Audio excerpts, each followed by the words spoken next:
সারা রাত্রি জেগে নির্জলা উপোস থেকে শিবরাত্রির ব্রত করলাম।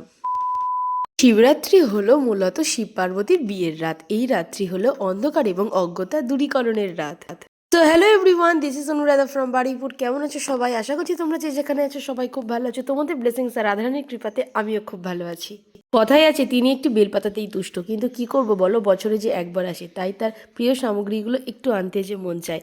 দুধ, দই, ঘি, মধু, আকন্দ ফুলের বীজ, আকন্দ ফুলের মালা, তাছাড়া অশ্বগন্ধা, ব্যাস এই কিছু সামগ্রী নিয়ে চলে এসেছি এবারে তাদের পুজো করতে।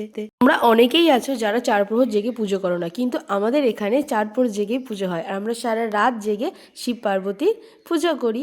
হ্যাঁ, তবে জানো তো আজকের রাতটা কিন্তু বিশেষ মহিমা রয়েছে। আজকের রাতে তোমরা যদি জাগো তোমাদের অনেক পাপ ক্ষয় হয় আর অনেক পুণ্য লাভ করতে পারি।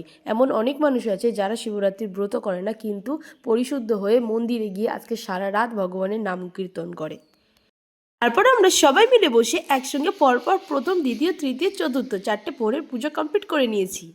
সারা রাত থেকে সবাই মিলে আমরা হই হুল্লোড় করে শিবরাত্রিটা কমপ্লিট করেছি। সকাল 6:30 নাগাদ আমাদের পুজো কমপ্লিট হয়েছে। বুঝতে পারছো, 24টা ঘন্টা কিন্তু আমরা নির্জলা ছিলাম এবং অবশ্যই ঘুমও নেই। চলো 6:30 নাগাদ পুজো কমপ্লিট হয়ে গেছে, তারপরে হোম হয়েছে, আরতি হয়েছে। তোমরা অনেকেই লিখছো দিদি ভাই তোমার ভিডিও দেখতে আমাদের অনেক ভালো লাগে, তো সবাইকে থ্যাংক ইউ। ভগবান শিবকে বলা হয় আশুতোষ, কারণ তিনি সামান্য ভক্তি, দুফোঁটা জল আর একটা বিল্বপত্রের মাধ্যমে তার ভক্তের উপরে সন্তুষ্ট হন।